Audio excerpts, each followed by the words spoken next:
Hey y'all, today's episode of Gay Side Stories will be a complete mess because we're drinking the Rolling Down the River. Rolling down the river. And we're rolling down the... I feel wrong singing that because my biceps don't look like Angela's did in the movie. Whose does? Hers. That's it. Tina didn't even look like that. Woo. And Tina's in some shape. Listen. Still. At 97 years old. 158. And just... Cicely Tyson had twin birthday parties. Indeed.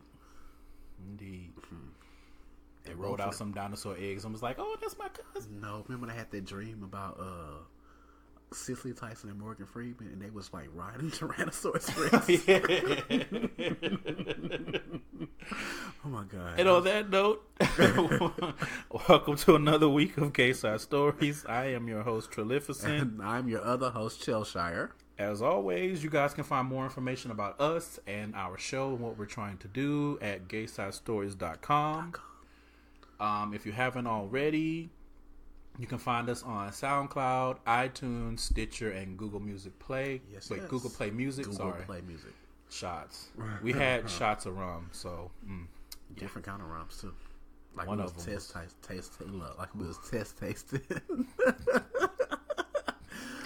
So anyway, find us on any of those. Make sure you subscribe, rate, and comment. It helps with our visibility and for more people to find us. And share, because sharing is caring. It is. And we love you for that. We love you for all of it, actually. Yes. Thank you guys for sticking with us. We are on episode 10.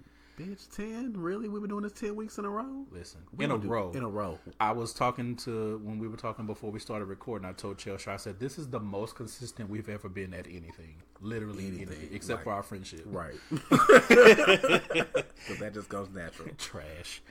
All right. Let's move on. This week on Trill Minds, I saw a story and it was interesting. It said...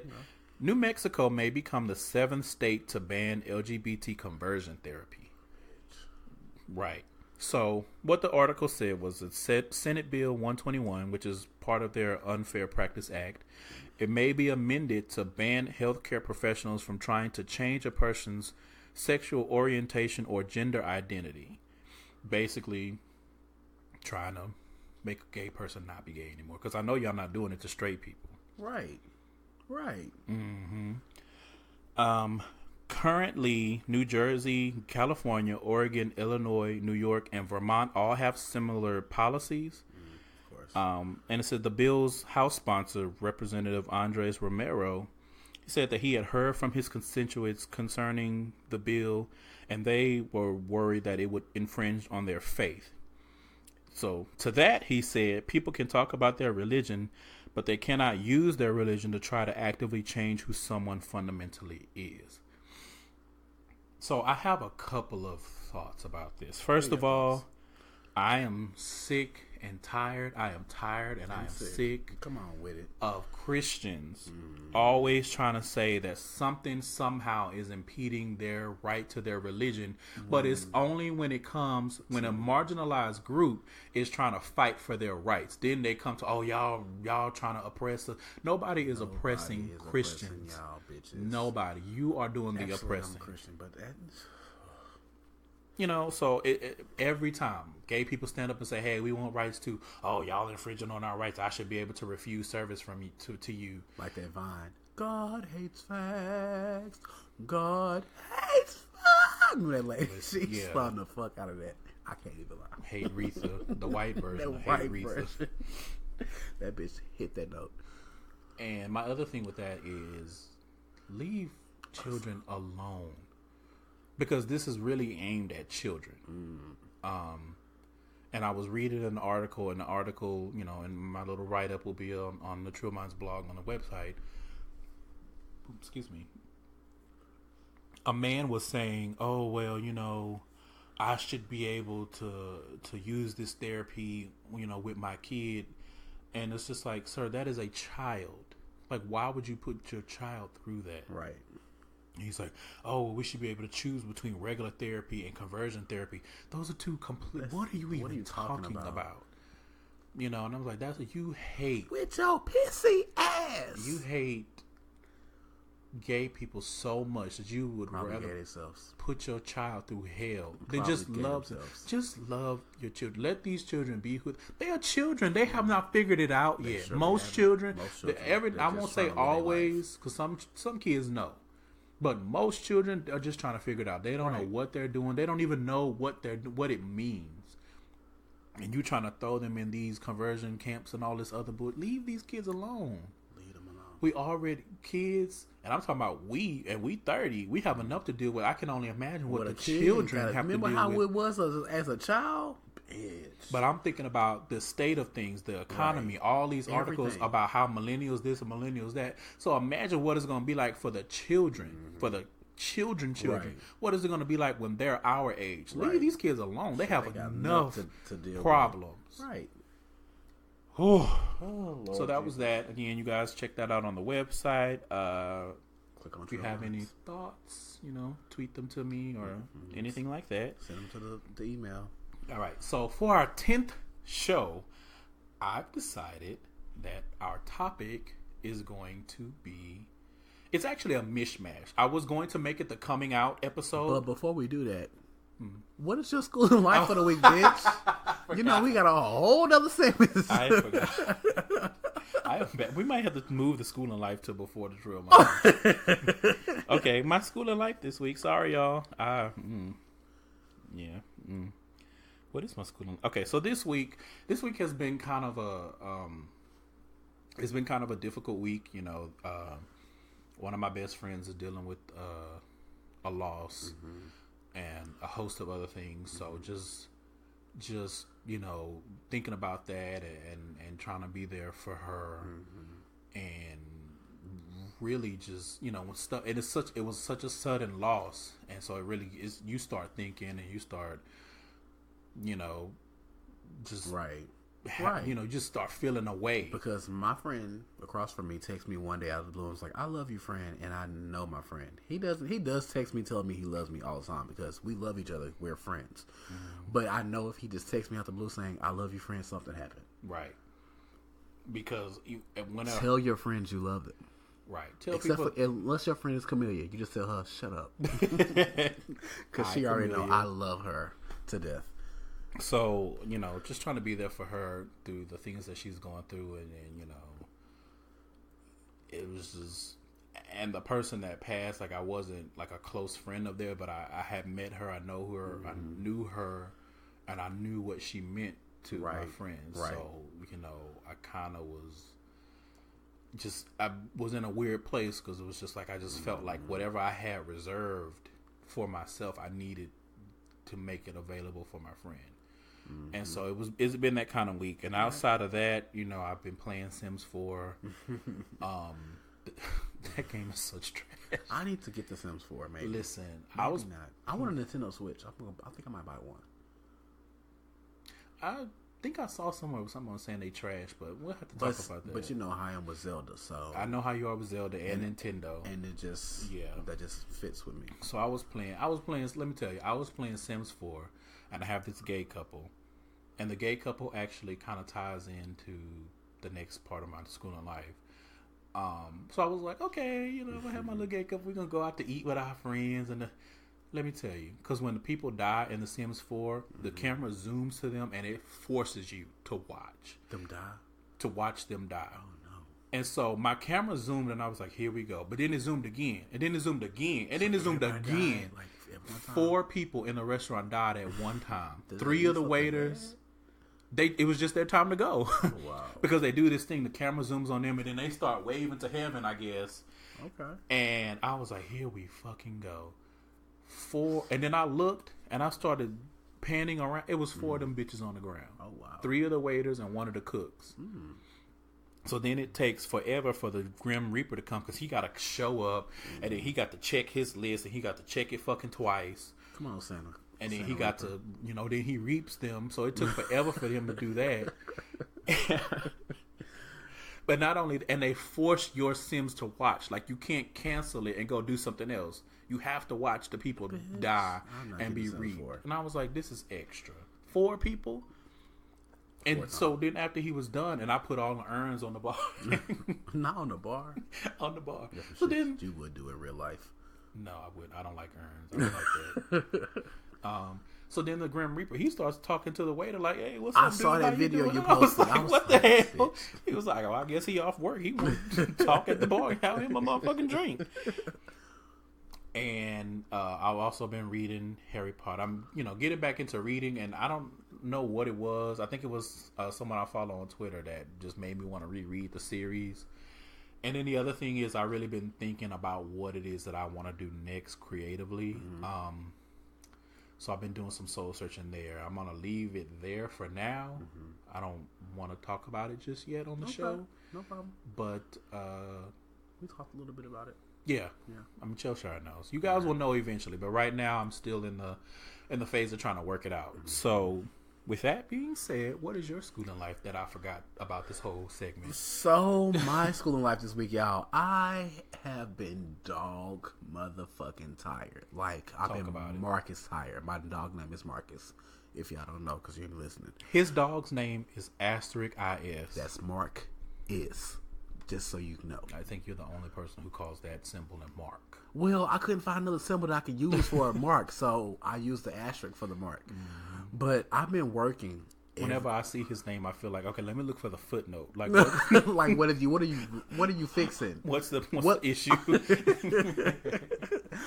Okay, so he's a sweet dog, though. I've been working 5 hours of overtime every day this week because in my next paycheck is supposed to be with my bonus check, so I want to get maximize my overtime. So my next check will have 42 hours of overtime plus my bonus and my regular pay. So I'm really excited for 2 weeks to pass.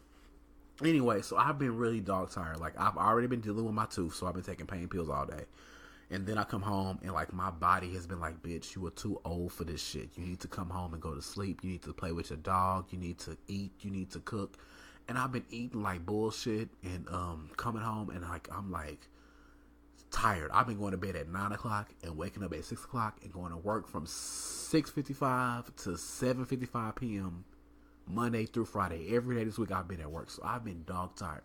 And then when I'm at work, I do my coloring still. That's been my schooling life this week. It's been work, sleep, color. Color, sleep, work. Sleep, color, work. I'm just thinking about it like...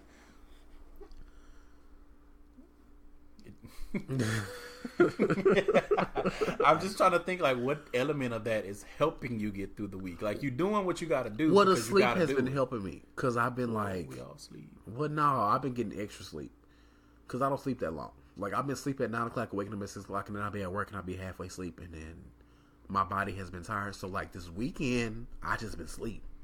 I've been knocked the fuck out. I've been in that bed. I've been on this couch. I've been knocked the fuck out. Okay. Because sometimes your body just needs a little rest. Yes. And all of that, while you sleep, I grind. Okay, sure. Fuck that. I be sleep while you grind. I refuse to believe bitch. Anybody is grinding successfully off of no sleep. I'll sleep when I'm dead. No, actually, you'll be dead when you're dead. Dead ass bitch. I know they say sleep is the cousin of death, but it is cousin. It is not the same thing. I need you. In the words of Crystal, words mean things. Death is death, and sleep is sleep. Sleep is important to your health. Right. It really is. It really is. I can say for myself, when I don't get sleep, I instantly get sick. My body does not play that shit. My body has been under the weather. Exactly. You've been like, what you been over there doing, bitch? I've been aching and paining and aching and everything's been hurting. Aching. Clay aching. All right. So you guys can always send your schooling lives to the gaysidestories.com, or you can send us a good old email at gaysidestories@gmail.com. Mm-hmm. We love reading them. This episode is trash.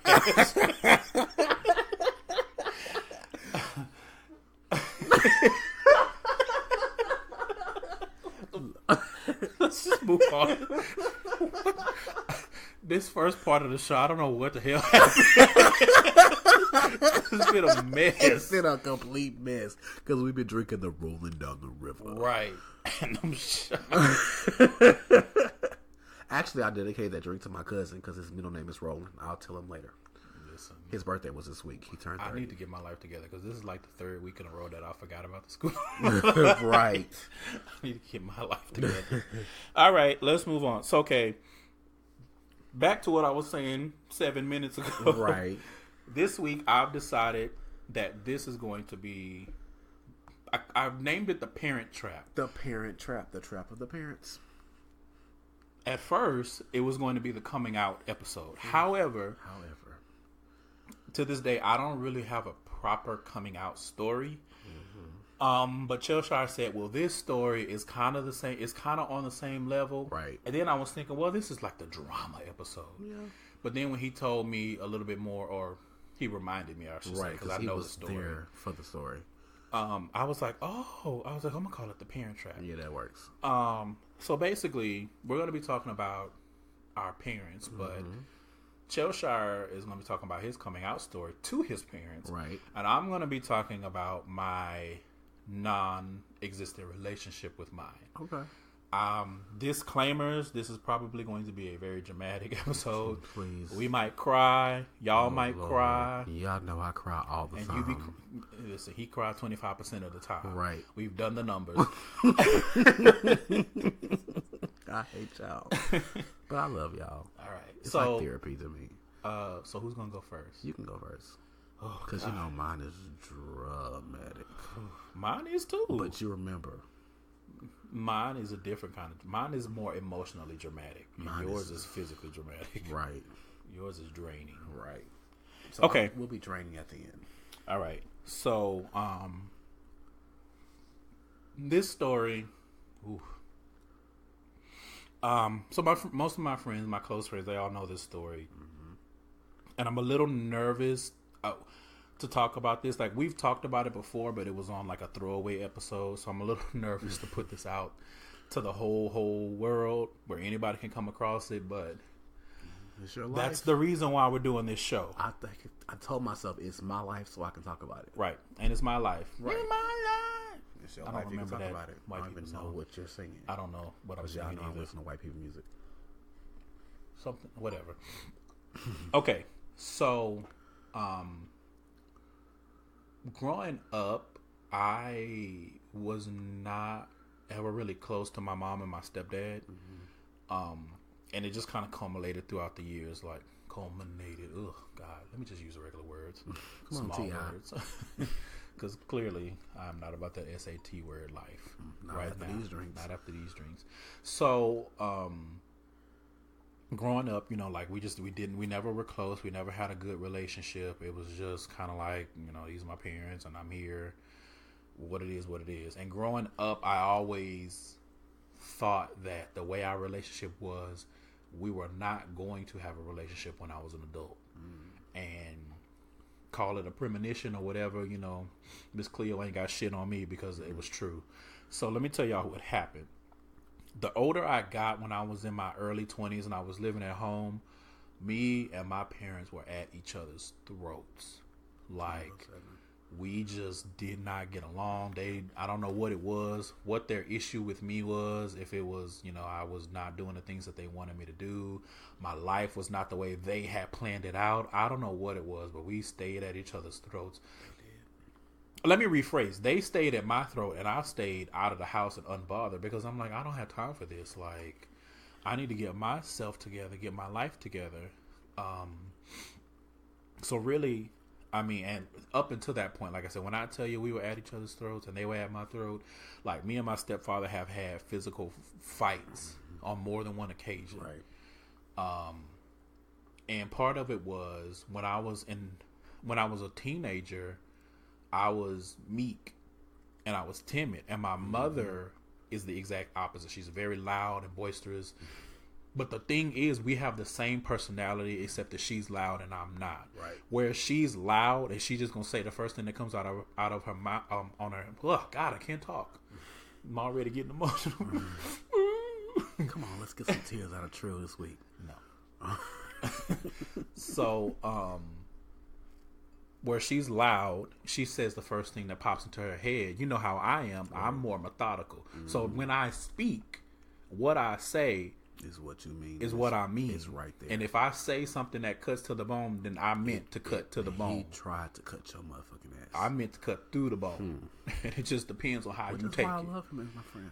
So, because that's just how I am. Like, I think about, because I don't like to be misunderstood and I don't like repeating myself. Right. So I say exactly what the fuck I mean. I don't want you to think something different. I don't want you to go home and sleep on it and wake up the next day and be like, did that nigga just... No, I said exactly what I meant. Right. So, you know, when I got older and I started getting more confident in myself and... God. Okay, y'all.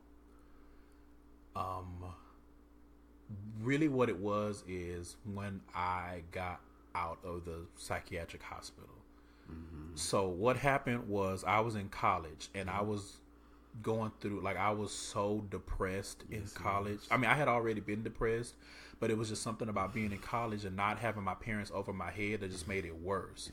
Like, there were days when I did not get out of bed. Yes, it was. And so, of course, my grades were trash. So then at the end of the semester, I just had like a breakdown.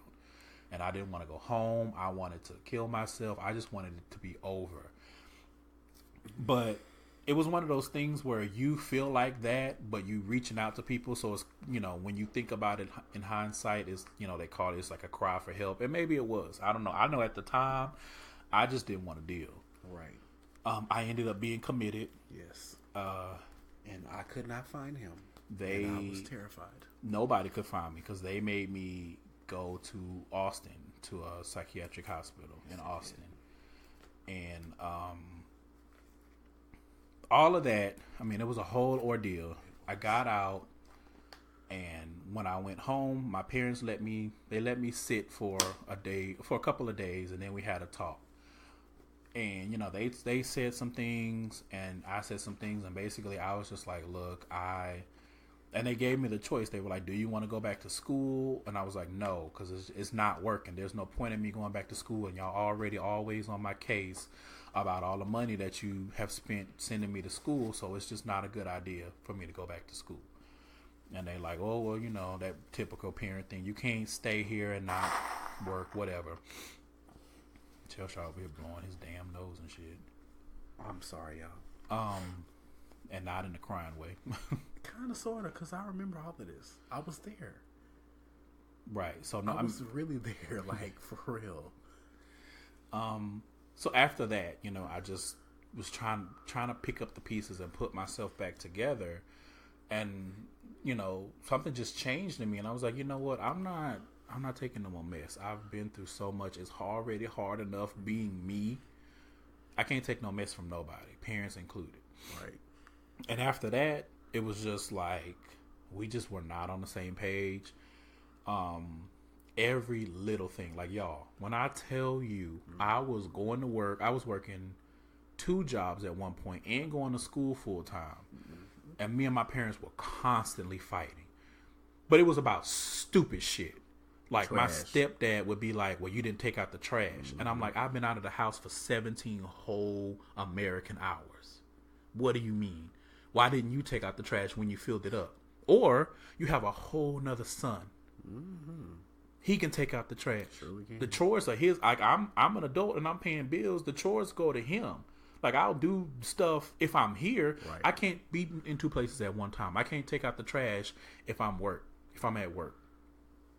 Stupid stuff. They would charge me up about not eating dinner. Now, mind you, I leave the house at 6:15, 6:30 to drop my brother off and don't get back and go to work. And I don't get back till 11:30, depending on the day. And you mad because I'm not eating the dinner that you left in the microwave?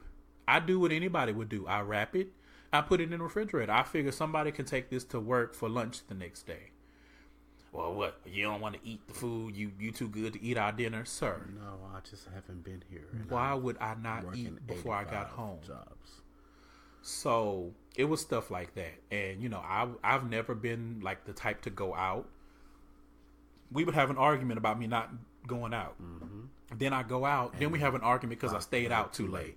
Right. It was just the. I used to make him go out with me all the time. But those weren't the time when I got in trouble. It would be like if I came just to hang out with you at your house, and I didn't leave until like 3:30. Those would be the times I would get in trouble. Like my mom came in one day and was like, "What part?" This is the crazy part, y'all. When I was like a teenager and everything, I did not have a curfew. Right. I became a young adult, and it was like, you need to be home by 2. And I was like, now in hindsight, I understand. But at the time, it was like, 2, girl, what? I am 22. What are you talking about? Right. And I'm like, it's not like I'm a irresponsible adult. Like, I don't do drugs. I'm not out here getting anybody pregnant because... Clearly. Anyway, so it just was crazy. So we were at each other's throat. I mean, and it got to the point where I would argue with my mom, and you know how I am, and you know how deadpan I can be. So she come in hollering and screaming, and I'm like, let me point out 7 ways that you got me whole, smooth, wrong.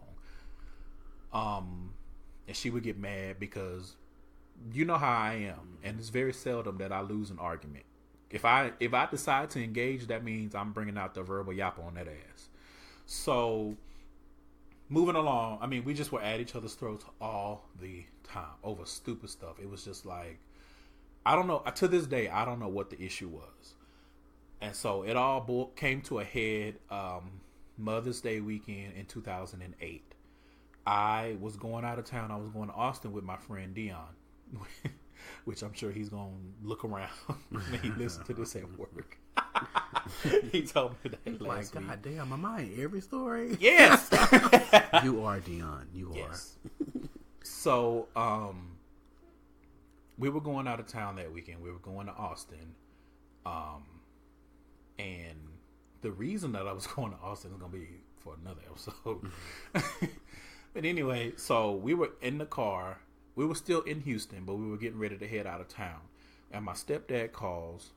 He's like, well, what are you doing? And I'm like, now mind y'all, my parents had this bad habit of conveniently not remembering when I said I was going to do something.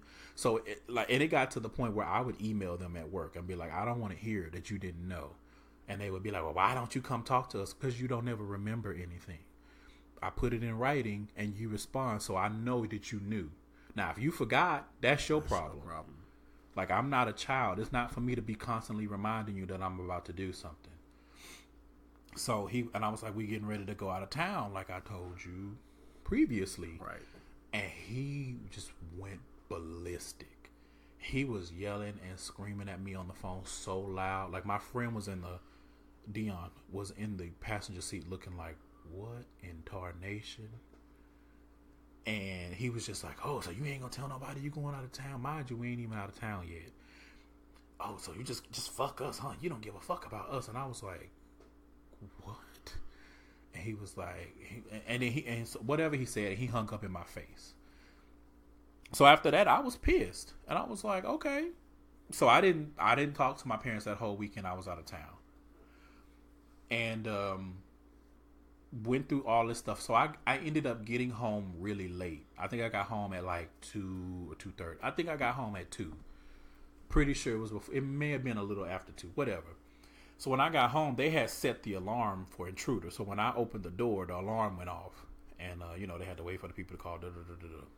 So I walk in. And here come my stepdad. Ready to pounce. And I'm just like, here we go. It's 2 o'clock. It's 2 o'clock in the morning on a Sunday. I have to get up to go to work in a couple hours. Like, okay, what now? And I don't even remember what he said. All I remember is he was like, it's obvious that you don't want to be here, so why don't you just get your stuff and leave? Mm-hmm. To which I replied, okay. Mm-hmm. Now, I won't even say unbeknownst to them because they knew. They knew. I was already planning on moving out. You surely were. In a couple of weeks. Like, the only reason I was still there is because my lease was not going to start until the middle of for a month. Mm-hmm. So when he said that, I turned on my heel like a crisp Caucasian. And I started pulling boxes out from under my bed and putting them together and started packing my stuff. So he follows me into my room and he's like, oh, You gonna leave now? Bitch, you just told me to go. When am I? Do I need to schedule an appointment to leave? Right. What the fuck are you even saying right now? So now, mind you, I still respected my parents enough that I was not arguing with them. Plus, I was tired of shit. It was 2:00 in the morning. It was 2:00 in the morning after I had just driven from Dallas to Austin to Houston. So I was tired. And so then my mom comes in because I guess she waited for the alarm people to call. So then she comes in, and then they start this like verbal boss battle, and were just tag teaming, just calling me all kinds of bitches and dumbasses and fools and this, like anything you could think of. They were called everything but a child of God and my God-given name. They were calling me, and at the time, my stepfather and I worked at the same company. So then he started threatening to get me fired from my job. It's like, oh, you might as well start looking for you another job and da-da-da-da-da-da-da-da. And I stopped what I was doing. I didn't say anything. I didn't respond the whole time that they were berating me. And I stopped and I just looked at him. And the thought that came to my head was that you would rather see me with no job out here struggling than what? Because to them, everything was disrespect. Right. Everything was disrespect. Oh, you blinked your eyes, that's disrespectful. You don't eat the food, that's disrespectful. You go out and you don't bring no groceries home, that's disrespectful. Mind you, I said, okay, I don't remember, like, I don't know anything about running a household. So leave me a list and I will gladly pick up the stuff. Right. Why you just can't pick stuff up? We eat chicken and da-da-da-da. I don't know nothing about buying groceries for a family. One of your second jobs was Kroger, so you had no problem getting groceries. As much as I hated having to traipse through that raggedy store when my feet were hurting after I've been on my feet for 6-7 hours, I said I will gladly go. But I don't know about that kind of shit. You telling me, oh, buy this and buy... Okay, whatever. And we had a full argument about that. I was like, why can't you just leave a list? Come on, Clap. I'm like, don't you take a list to the goddamn grocery store? What is the fucking issue? And then I think finally he realized he was being stupid, so he started leaving a list. And I'm like, that's all you had to fucking do. So I mean, yeah, they were just going in on me. When I tell you they was going in on me, it was like being in middle school getting ranked on. Mm-hmm. But it was worse because they were your parents. Because it was my parents. You use for support and you supposed to lean on. But the thing about that is I never really felt that. So I was kind of indifferent to the whole thing. It wasn't until he started threatening to get me fired. And I was just like, you would rather see me with no job out here struggling than what? Because I'm not disrespecting you, at least not the way you think I am. Right. Like you blowing shit out of proportion. And so what the nail in the coffin was, he said that, and my mom was like, yeah, then what you gonna do? And then my stepdad said, oh, he ain't gonna do nothing but cry like a little bitch. And I was like, oh, okay, so I'm just a bitch to y'all. Right. Like, even if you mad at me and you disrespected and you feel disrespected, you just gonna, I'm just a bitch to y'all. That's all and to me, I'm just thinking, so that's all I've ever been to y'all. Because I'm not doing what you want me to do, and I'm not living the way you want me to live, and I'm not whatever. And I don't even know what the hell kind of magical ass list of shit that I'm supposed to be doing. What kind of line I'm supposed to be traipsing. What kind of life I'm supposed to be living, but it ain't right. And I don't take out the trash, and I don't be in 2 places at one time, and I don't, wipe y'all asses after you shit and whatever the fuck else. Ass wipe. Whatever the fuck, they were talking about. But I just kept it moving. I kept packing when I tell you I packed all of my shit, as much shit as I could, and put it in my car. In the Camry? No, in my Honda. You had the Honda? I had the Honda because you did have the Honda because remember, I was like, I'm going to move, and I know they're not going to let me take this Camry. So I need to buy my own car. So you had to get your own car, because that was right after I had got the Altima. Right. And that was why I was working 2 jobs, because I needed to save money for the move, to get my credit right, for the move, and to get my car. That's right. And in my car, that was a whole another situation, because I remember when I came home from the hospital, from the psychiatric hospital, and when we were having our talk, and they were like, and we want to see you do this, and I want to be there for you when you get your first car, and da-da-da-da-da. So when I get my first car, I emailed them, because you know how they are. Right. I was like, I'm thinking about buying a car. Oh, no, I take that back. I am buying a car. I'm expecting them to be like, oh, what kind of car? And, I want to go test drive with you and da-da-da-da-da. No. Only thing, my mom responded and said, do we have to co-sign? That was literally the... co-sign. And I didn't, because I was working to get my credit right, to pay off my credit. We both got our first cars on our own without our parents. And we were with each other. Not with each other at the place, but I'm just saying we were friends. Right. And, so I got my car on my own because I was like, okay, I guess I got to do this on my own. Thank God for Google, and just thank God that I have the ability to do that. Anyway, so that night, packed everything up in good old Honda, which I missed that car. Aww. It was a good car. It was. Got into the car, and it was like 3:30, 3:45. I didn't know what to do. I didn't know where to go. And the Kroger that I worked at was right around the corner, y'all. I went and sat in the Kroger parking lot and just cried and I didn't know what to do with myself. Right. Until it was late enough that, I was like, okay, well, I can, put my clothes on and I can go to work.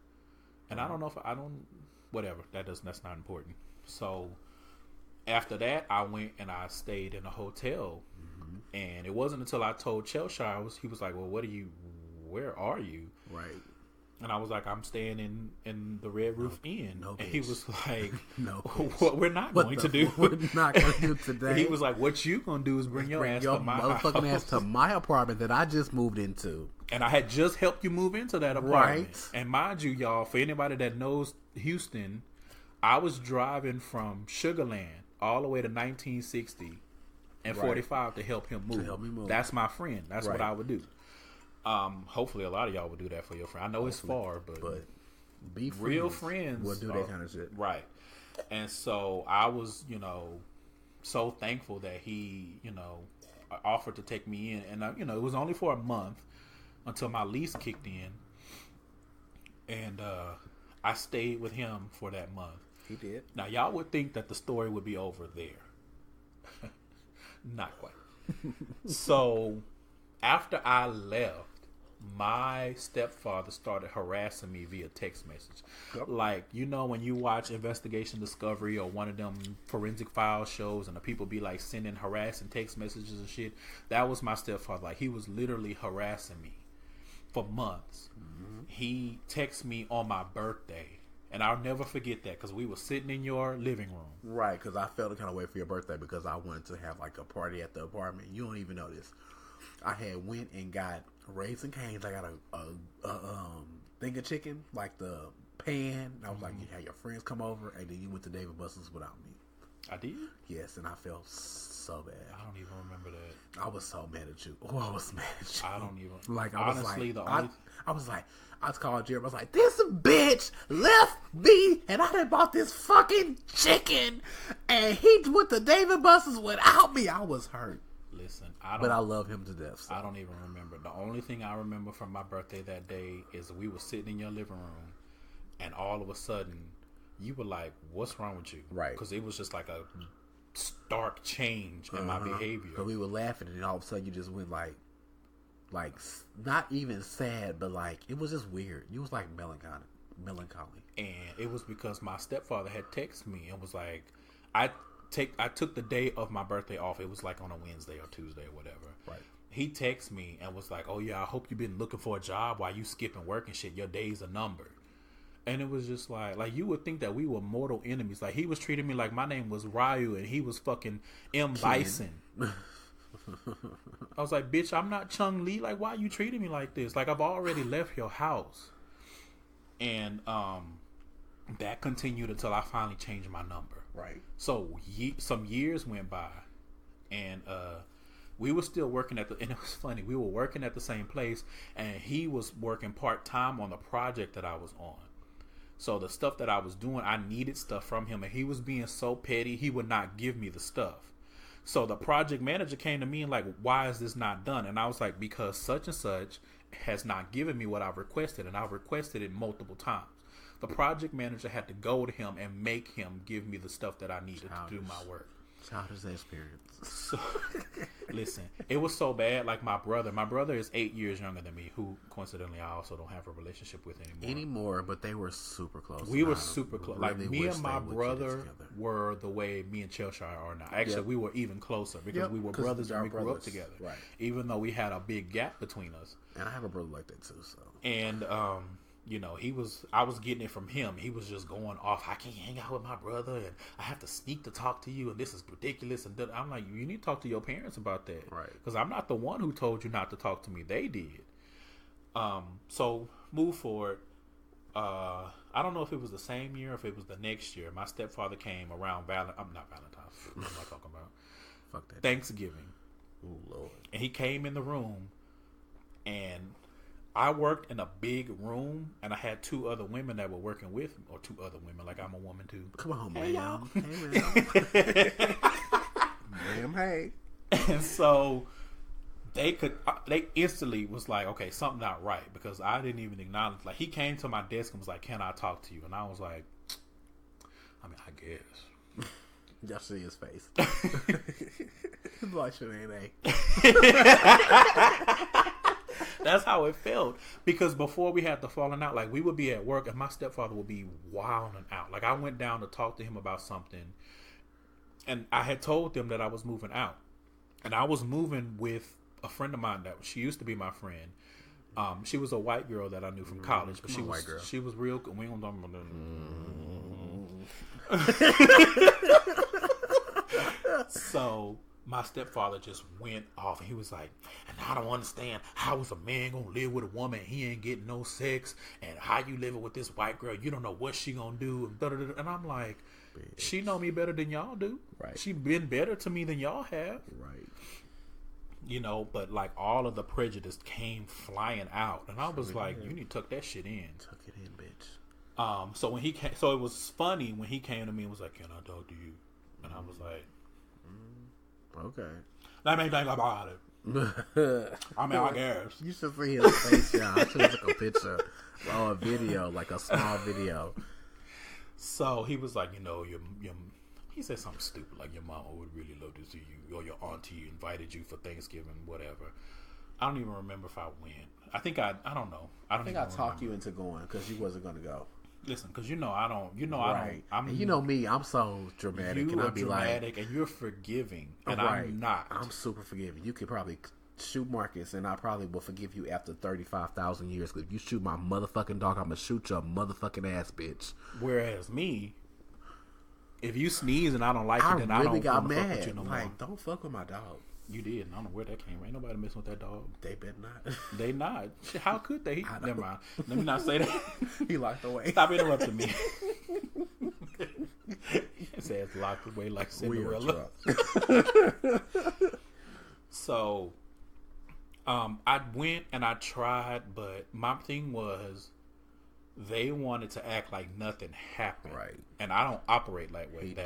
No, we gotta address the issue. We have to address the issue. Whenever me and him have had an issue, we had to address the issue. That's why we have been friends for so long, because all of our issues have been addressed. Me, and the older I get, it's been getting worse. But I'm very direct. Like what I need to say and what needs to be said, I will say it. Right, and that's in all facets. That's personally and professionally. Yeah, but that's what I like about you, because you're not finna let it just sit there. Right.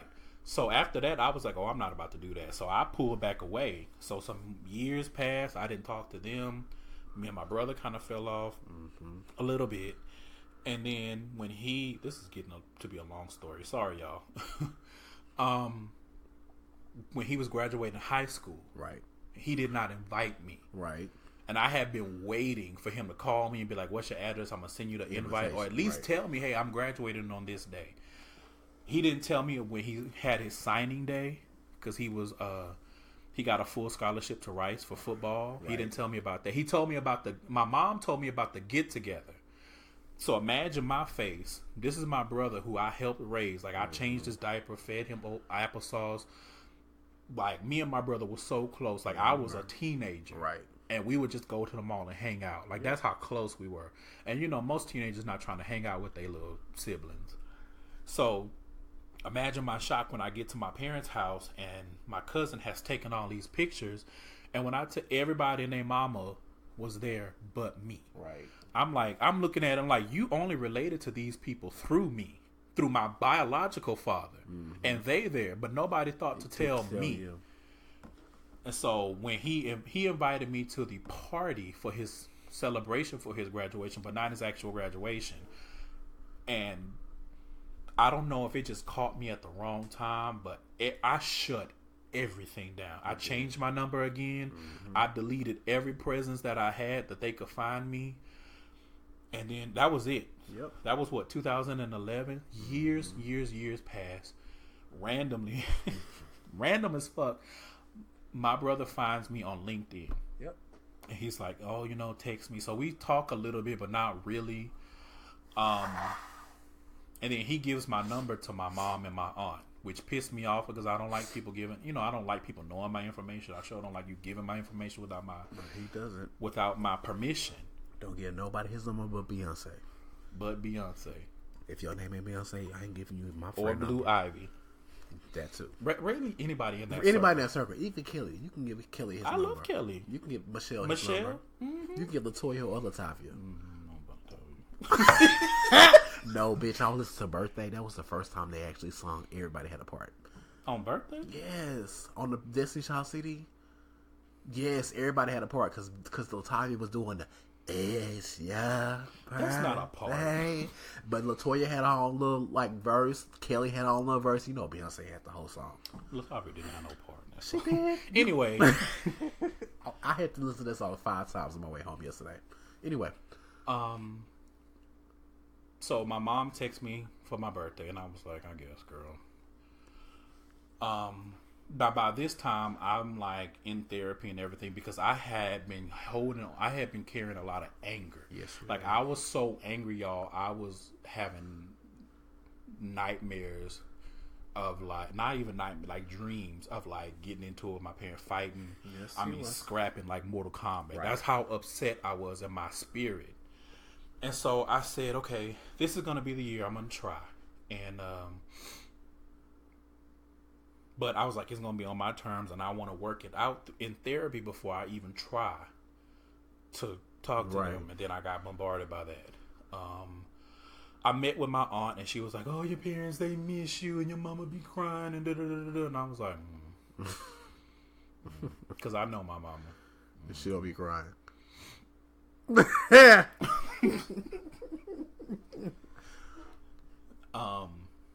So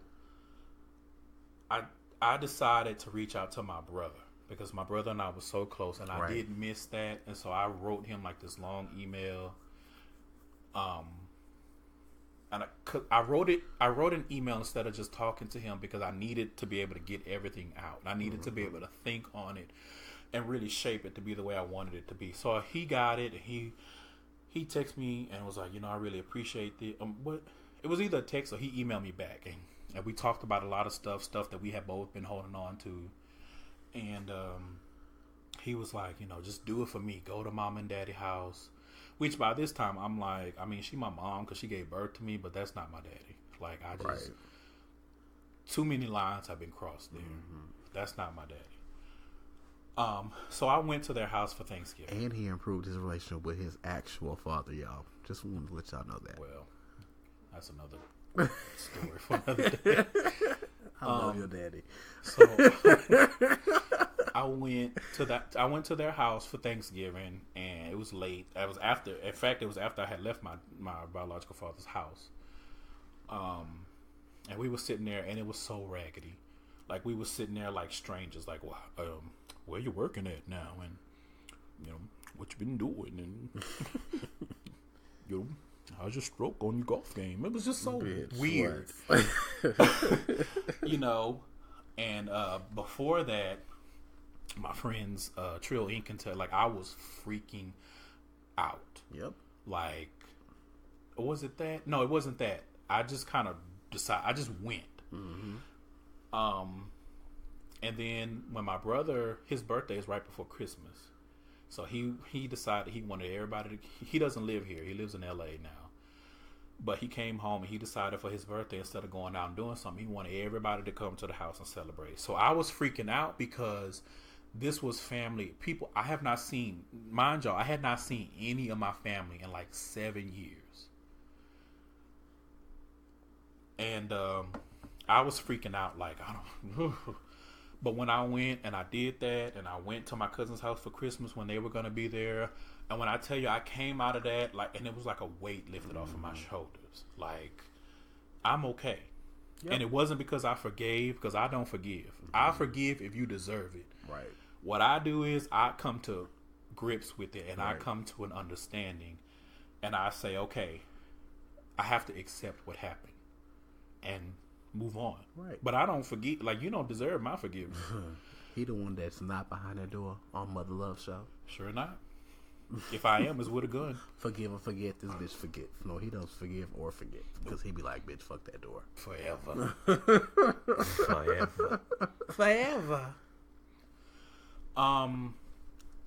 But, and so since then, you know, I still haven't really had a relationship with my parents. Like, my mom, she used to text me randomly on holidays and be like, Happy Easter. You know, Happy President's Day. And I'd be like, girl, what? You should text her for, what's the next holiday? Who cares? And she, you know, would text me for my birthday, and I would text her, and we had little conversations here and there, but never really just so.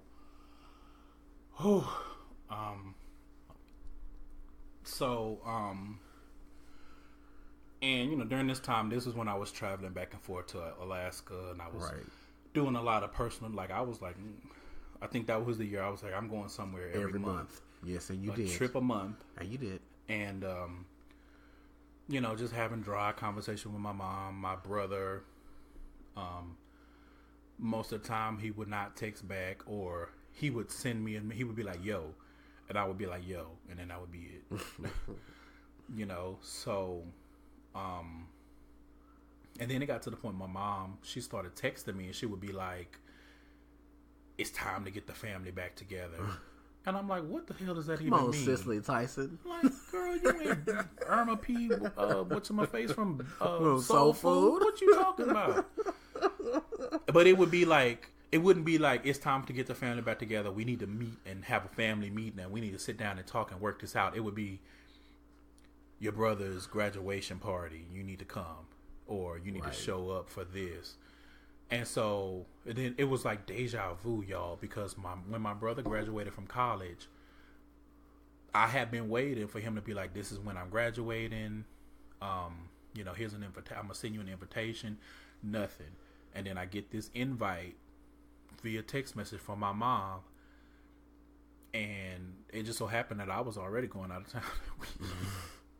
So I was just like, and so then, you know, every time my mom would text me, she would be like, hey, are you in town this weekend? And I would be like, and it would be funny because every time she would text me and ask me that, I would be heading out of town.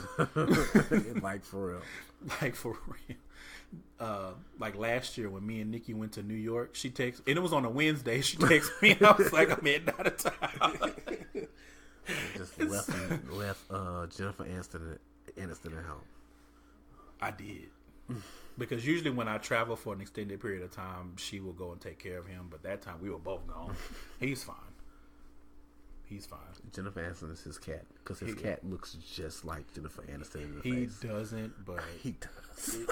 I call him Chelshire is just being shady towards Jennifer Aniston. No, your cat do look like Jennifer Aniston. My cat look like every cat that look like that. No, your cat look like Jennifer Aniston in the face.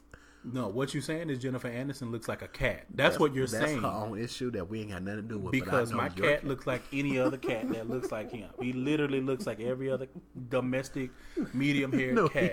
He don't. Yes, he does. Aniston. But anyway. So to wrap up this extremely long story, sorry y'all, but this story has spanned, 9 years going on? The last time my mom texted me and was like, hey, are you going to be in town for Christmas? And I was like, you know what? You're not even trying. And I had talked to my therapist about this, and I was like, you're not even trying. Like, I feel like I've made myself available when I did not have to. Right. Because you're the ones who did me wrong and don't want to take no responsibility for it. Because I don't know if I said this. I did try to make up with them right after everything happened. Well, not right after, but sometime after it happened. me and my mom met for dinner, and she just argued me down the whole time and was like, well, I don't want you to be like your daddy and my biological father, and this, that, and the other, not taking any responsibility for anything. And I'm just like, you can't even take responsibility for how you talk to me. Right. And she's like, well, in the heat of the moment. I'm like, in the heat of the moment, you said exactly what the fuck you meant to say. Right. Don't play me. I've seen you get upset and tear people apart enough to know that you said exactly what you meant. And when I tried to talk to my stepfather, he just told me you deserved it. Flat out, you deserved it. And then in the next breath, well, you need to try to work it out with your mama because, she's upset. I was like, so I'm big for you need to take responsibility for that kind of stuff. So, needless to say, I just don't, and y'all could feel however you want. Maybe I'm wrong, and y'all could come with all that. You only get one mama stuff, whatever. But I don't care who it is. If you have done me wrong, then you need to own up to it, and you need to, I'm open. I'm open to working it out or trying to work it out and discuss it, but not if you're going to act like nothing ever happened or you never did anything wrong, parent or otherwise. And so to this day, and I didn't respond to the last time my mom texted me for Christmas, so I haven't talked to her since then. Obviously, my stepdad, every time I see him, well, let me get your number, knowing good and well he ain't going to use it. And then my brother, I haven't heard from him in I don't know how long. I think you should text your brother. I'm not texting nobody. I know you're not, but I just, me being your friend, and I know y'all relationship. That is dead. I did my part. You did, but so, I don't know. Oh, well. Good luck, everybody. I have 3, and I don't know. You do? And I have him, and then on my biological side, I have more siblings. I've only met one of them, which that's another story for another day. So, I don't even know what to take from this is just something dramatic that happened to me. And I remember I was talking about this on Twitter when I think that was when I had my Gimme Cornbread name before I moved to Coonloaf. Right. And I just remember a lot of people, I got a lot of support from strangers, and it's always been like that. Like, I've always felt like I get way more support from strangers than I do from my family. And unless I'm doing exactly what they want me to do. The only thing I would say is to the people in the community, stay strong. Right. Because oftentimes we have to look at other places to get the support that we crave, the love and the support that we crave. That's why I'm always like, Chelshire and Nikki and Ariel and Mo and Naj and Bree and Juanita and Dion, like all of my friends. I'm always like, I love y'all to death because y'all have been my family when I did not have one. When my family, would rather see me out on the street, probably with no job, having to get my shit repoed or whatever. So, thank you to y'all for supporting me through all of this. And, if anybody's listening to this that's going through something similar, feel free to reach out to me. Like, I know what it's like. I know how it feels. You're not alone. Right. I think that's the biggest thing. I just want people to know that you're not alone. When you're going through stuff like this, and I know it feels like you're alone, you are not. And with that, my mouth dry. So, what's your dramatic ass Parent Trap story? Okay. I'm going to go take a nap while you tell your story. Let's get into it, y'all. Okay. So, we're going to call this person that I was talking to Stanley, because you're going to hear this name over the course of weeks, because a lot of my stories are driven around Stanley, because I was with Stanley for 5 years. We lived together, so a lot of my stories come from Stanley. I was thinking about the wrong person. Oh, Lord. I just made up this name because I was watching Holes today. Stanley Yonets. No, I don't know. Okay, anyway. So one day, and I'm just going to give you in the middle of the history of everything, because we'll talk about the beginning. We'll talk about all the good shit and all the bad shit and all that shit on a different day. Well, the good shit is only going to be like... We'll talk about the breakup at a different time, because this isn't even a breakup story. That's how bad it was. So one day, Stanley, it was a Saturday morning, Stanley asked me for $40 or something like that. And at the time, I was the only one working. I was trying to take care of both of us with 2 dogs, and not making money at all. So it was hard. It was super hard. Like, it was at the point where if somebody told me right now, well, at that time, if somebody told me that they was going to kill me, I would have told them to go ahead and do it, because I really did not value my life at the time. That's just the truth. But Stanley got mad because I wouldn't give them $40 and kicked a hole in my wall. I'm going to take a picture of the wall, because the wall still has like a spot, because I still stay in the same place because I can't move. We'll talk about that at a different time too. Now, listen, we be out here. Never think that Trillificent and Chelshire have it together, because we do not. We don't. Are poor and trash. We really are. And we are living like poor trash. So Stanley kicked a hole in my wall every time I said no. He was like, well, I need $40. And I was like, no. So he would kick the wall. And I said, I just don't have it. He'll kick it again. And he just kept kicking the wall till there was an actual literal hole in my fucking wall. And the spot that the wall has been patched since then, but you could still tell was a hole there. But and after he got mad because I wouldn't give him $40, he decided that, okay, well, whatever. I'm just going to do everything to just piss you off. So I'm sitting on the couch, which, I don't have that couch anymore. And, he takes he said, I ought to hit you with one of these chairs. The chairs that me and Trill are sitting in right now. Now, are these chairs light? These are metal chairs. He told me that he would hit me in the head with the chair. He picked up one of the chairs. Bitch, this ain't WWE. And he slid it across my neck right here. We'll take a picture of the chair. He slid it across my neck real passive aggressive like. And I said, ain't passive aggressive. You done picked up a whole chair. So I just sat there and I was just still in my feelings. So he picked up the chair again. He said, I will beat your ass with this chair. Now, Stanley had never put his hands on me, and I have never put my hands on Stanley. Stanley did a lot of verbal abuse to the point that I had gained a lot of weight. I didn't care about how I looked. I had grew my hair out. I was, 260 pounds at that time? Yeah, I was a big bitch then.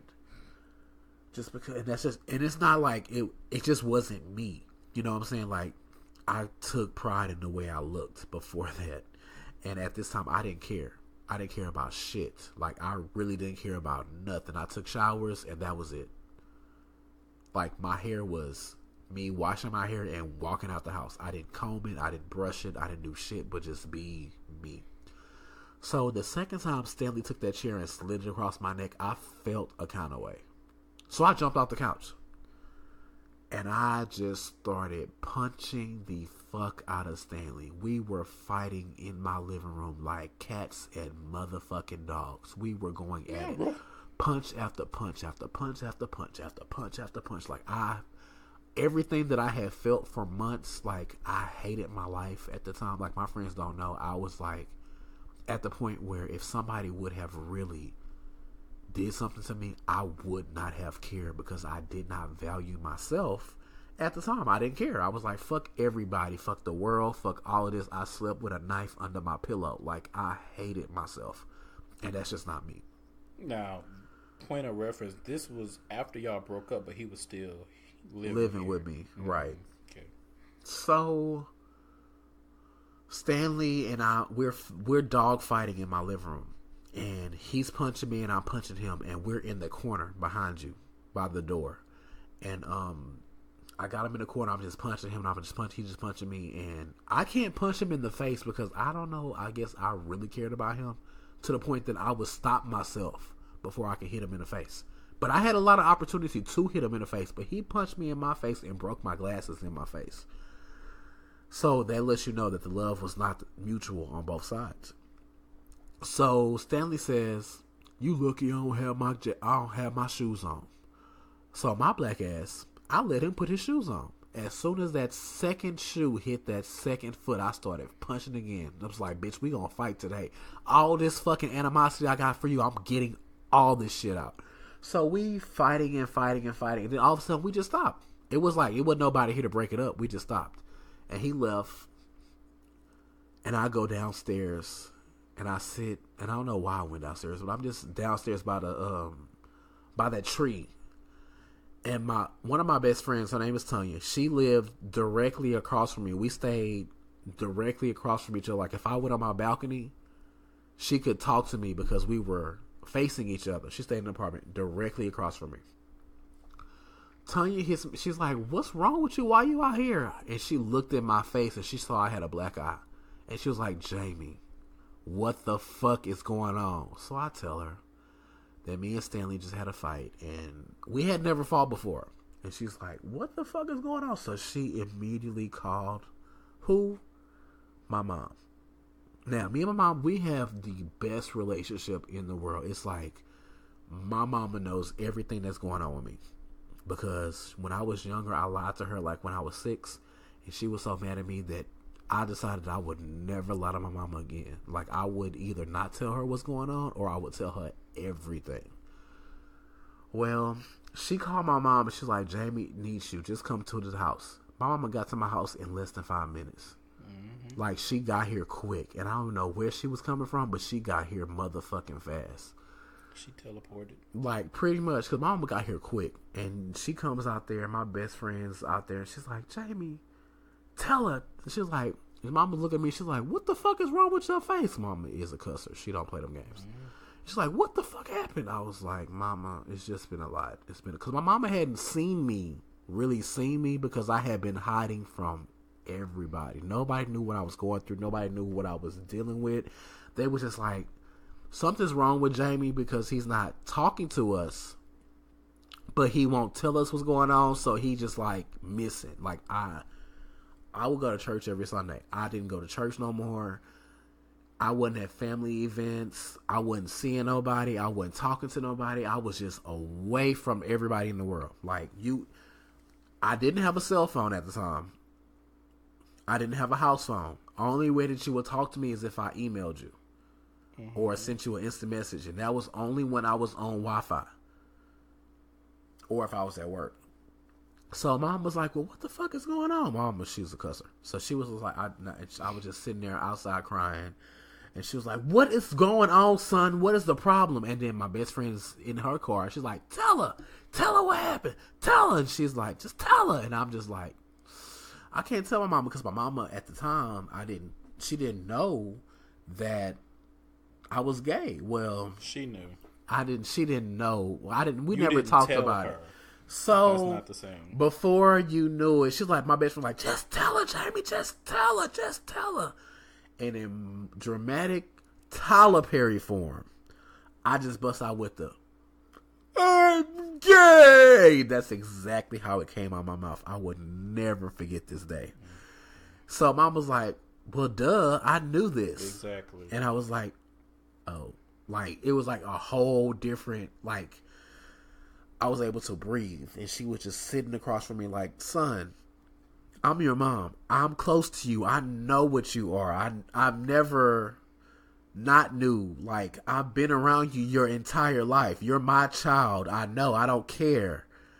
And we ended up talking. And I told her what happened. And she was like, "Well, where that nigga at? Where he at? Let's go find his motherfucking ass." But my mama is the type of person that she likes to find people, but she likes to talk it out before she lets it go. And I was like, "Well, he gone." I was like, "He not there. He gone." Even though he was sitting upstairs, still in my apartment.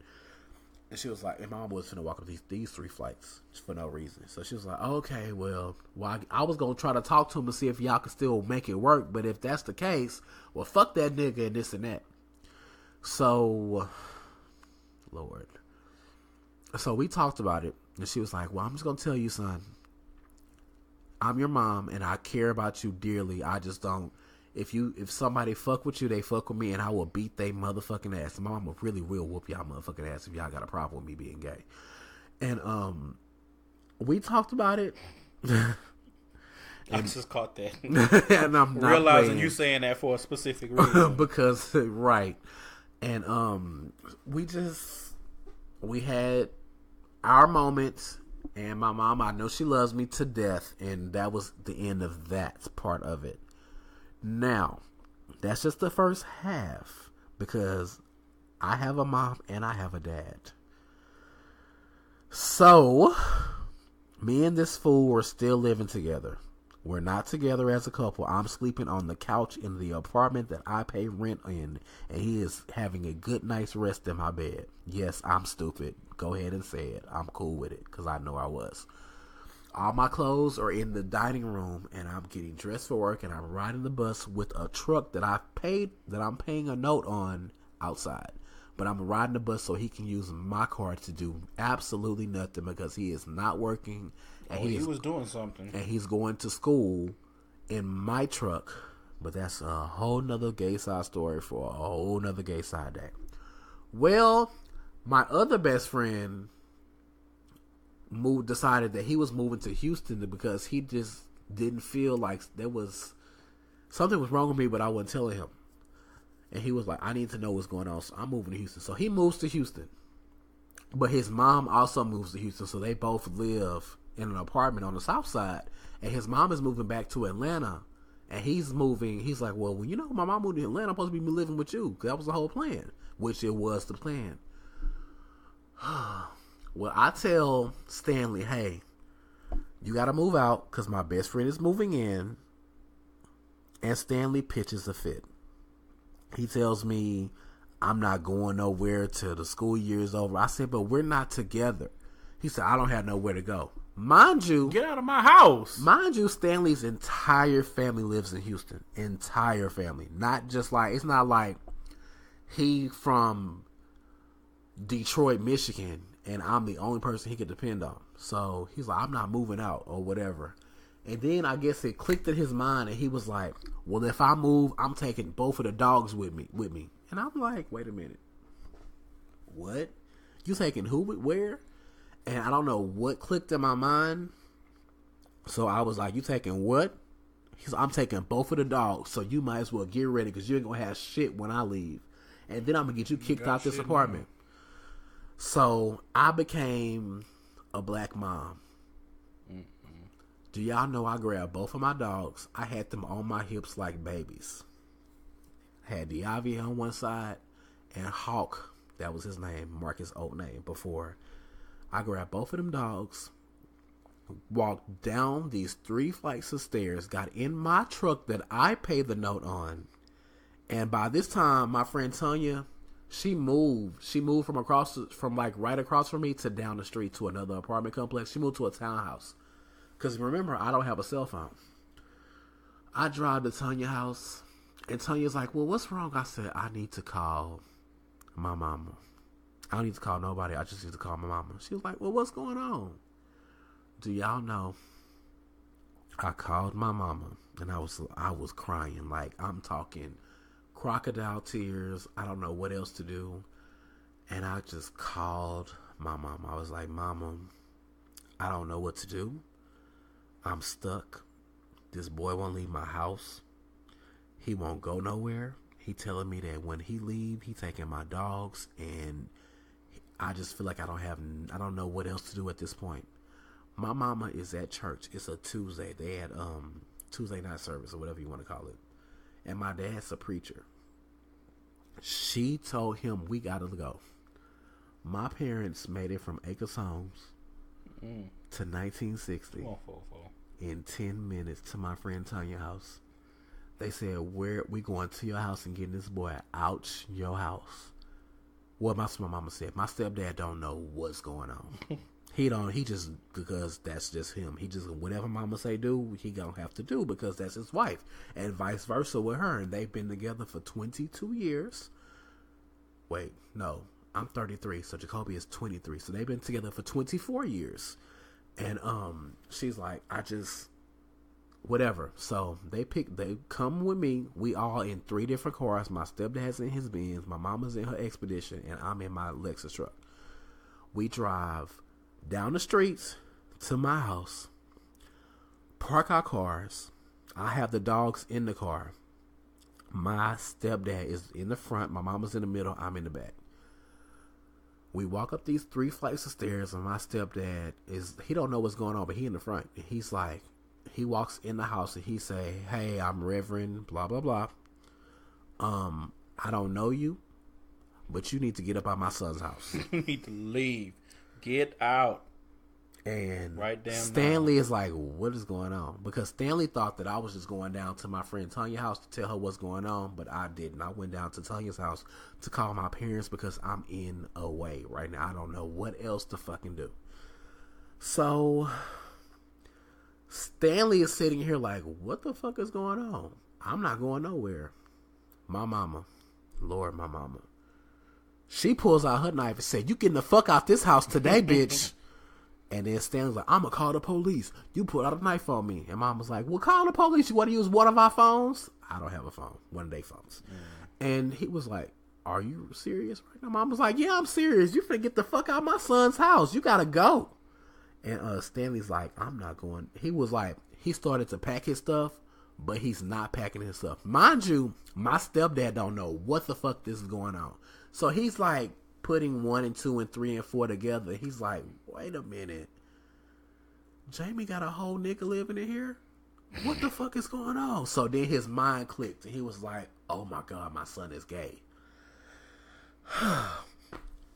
And then I had to deal with that look of, I can't believe my son is gay. But I also had to deal with the look of, we need to get this nigga out your house because we need to get this nigga out your house. So me and my stepdad are packing Stanley's stuff up and putting it downstairs. We like picking shit up and we taking it down 3 flights of stairs while Mama's sitting in the house. Well, Stanley's on the phone and he not knowing that our Mama is still in the house. And he's like, he's telling his friends on the phone, oh, I ain't going nowhere. They tripping. They doing this, but I ain't going nowhere. I'm staying here. And Mom was like, bitch, you getting the fuck out this house today. Like, I'm trying to figure out, though, like, what kind of friends do you have to have that you be like, yeah, I'm living here off of this nigga and, you know, I don't work and I don't pay no bills and I don't contribute to the household at all, but it's my right to live here even though we're not together no more. What kind of trash ass friends do you have that would be like, that's right, nigga, you tell them bitches you ain't going nowhere. Man, that's how you get killed. Right. So my stepdad gets in my mom's truck and puts all of Stanley's stuff in the trunk and he drops Stanley off somewhere, which we find out later that it was the apartment that Stanley got in my name that he got evicted from, which is the reason why I'm still in the same apartment. But that's a whole nother story for a whole nother day. And This is a mess. right. So they leave, and my mama, she talks to me, and me and her cry a little. Well, I cry, and she just tells me that she got my back because mama has my fucking back. And they drop him off, and that's just it. That was the last time that I and Stanley were together like that. Even though we hadn't been, I want to say we had been broken up for probably 6 months because we'll talk about that another time. So, shit. I'm actually not crying, so I'm good. So, Stanley calls me at work the whole next day. But he doesn't call me because, remember, I don't have a cell phone. He calls the security desk at my job trying to get in touch with me for me to call him. And I called my mom and she was like, Jamie, don't you call that nigga back. Fuck that bitch and da da da. He ain't worth it. And you call him, I'm not talking to you ever again. Now I know my mom would never not talk to me ever again. But them words stung more than I'd rather have my mama than having this nigga in my life. So I didn't call him. I didn't call him ever again. And we had been together for 5 years. And I had the whole, like, this is my boyfriend. We have dogs together. We really live together. Like, it was a bunch of shit. One of the things that I always thought about with that is it was more that outward appearance of stuff, because at the end of the day you were in a relationship by yourself, right? And you know, living together and having dogs together and all of that didn't mean shit. Didn't mean a motherfucking here's thing. a nigga that you still like. When I tell y'all Chelshire had nothing, not a damn because thing. everything that he had was going to this nigga, and this nigga was doing what? Not a fucking thing. Nothing for you. Nothing. He wasn't doing nothing for himself. He was doing That absolutely nothing other than drugs. That's it. And we'll talk about that later too. But another I was just listening and I'm just like this show feels like such a yo-yo, because it's like I'm going like, I don't talk to my mama and we don't have no relationship, and then you like, my mama is my best friend. She's my number one prayer warrior. She really is. Put on her night suit. She is a prayer warrior, but my mama is a fighter. She will whoop your motherfucking ass fucking with mama, me. She has a power. And my mama would do the same thing for this nigga across from me. Trust me. She was asking about you the other day. Everybody, I kind of feel like mamas know, because I've noticed like a lot of my friends' moms ask about me, because I feel like I think they just know. Yeah. It's not like I go around advertising.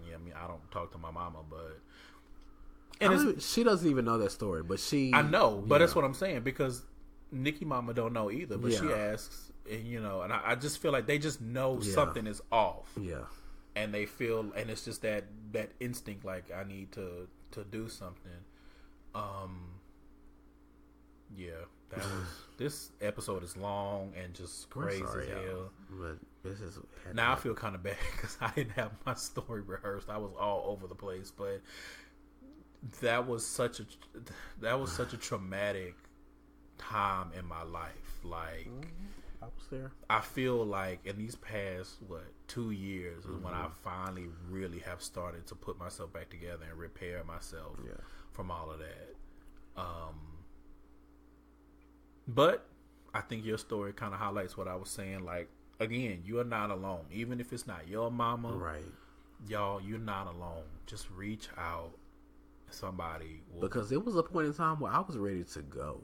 Like, I hated my entire life. And the thing about it is something else that I want to highlight from your story specifically, the way that users and abusers do, because they, he manipulated you into feeling like you didn't have nobody, and to the point where, and told me when everything was said and done, he did that on purpose. Yeah, because that's what they do. That's textbook, right? Like I didn't talk to nobody.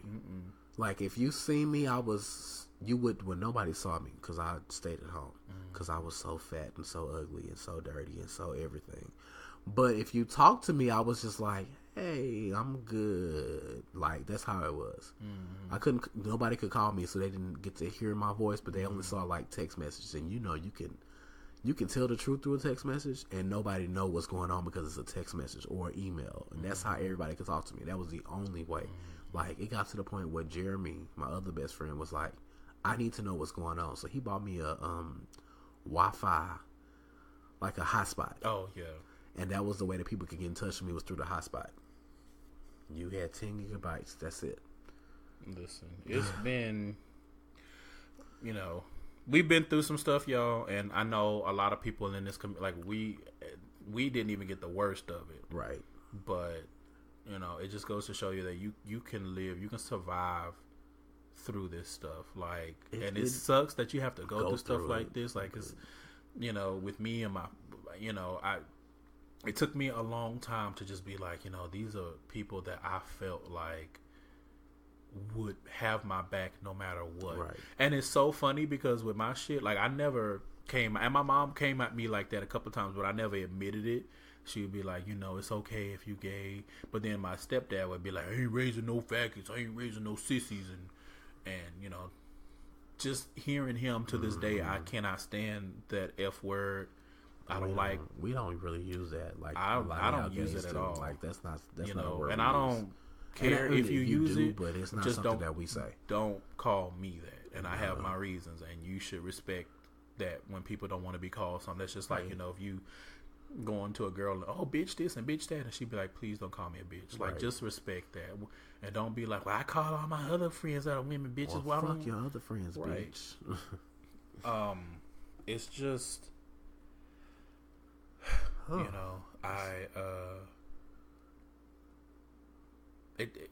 don't know. It just let's just wrap it up. I will say, it's just, because I'm starting to just think about it. A lot. It was a lot. It was a lot during that time. We both made it through. Even worse during that time. Right. We've both made it through both of those situations. We had each other. And I'm really grateful that I have the support system that I have. And I was able to get out of that without harming myself, because there were times where I was just like, I'm ready to go. I think it'd be better for everybody if I just wasn't here anymore. And I've made it through all of that, and I made it away from that person, even though they still call me at least once a week. And I've grown. I feel better about myself. I might have gotten sick and lost 50 pounds at one point, but I'm a whole different person. I would never go through that again. A whole person. I would never go through that again. Like never. It ain't a person that can take me through the shit that Stanley took me through ever again. And for me, you know, while I was going through that, being berated, I told myself then, I said, I will never, ever, ever let nobody talk to me like this. Right. Because I like the only reason, because that shit, yeah, that those was fighting words. Right. And the only reason we didn't start fought. Right. The only reason we didn't start scrapping then is because I had enough respect for your parents that I was like, I'm just gonna leave. But I told and people that have known me and been friends with me for a long, they know like every facet of I don't take no shit. Right. At work, I don't take no shit. You don't. I just don't. Right. Because I'm like, nope. The president could not talk to me like that. I don't give a fuck who it is. You're not talking to me. Say hi to you. Actually, well, this president can't say shit. When I made this declaration, we had a president that was not quite as bad. Actually, this was 2000. It was probably under Bush. Yeah, I think we were still under Bush. He still wasn't. But he wasn't fit to talk to you that way though. Nobody. President that I like, Barack Hussein Obama, could not talk to me like this. Right. Not that he would, because so to this day, and I had a long talk with my therapist about it. He was like, usually, people say, you need to forgive for yourself so you can move on. He was like, that's not gonna work for you. He was like, you're not wired that way. He was like, you are way too analytical to just like, that's way too much of an emotional thing for you to understand. And I was like, I understand the concept, but I don't believe in that. Mm-hmm. Now I do, like I said earlier, I believe in getting yourself to a point where you accept what happened and you're able to move on and let it go. But as far as forgiveness is earned, I don't give a fuck who it is. Forgiveness is earned, at least for me. You can disagree, you can feel however you want to feel about it. It's your life. This is mine. And if we get into an issue, don't think that I'm gonna forgive for myself so I can move on or no shit like that. Like I will take a grudge to my motherfucking grave. And if you want to have any kind of a semblance of a relationship with me, then you need to earn my forgiveness if you've done me wrong. And I feel like I would do the same thing. If I've done somebody wrong, then I need to earn their forgiveness in order to get back.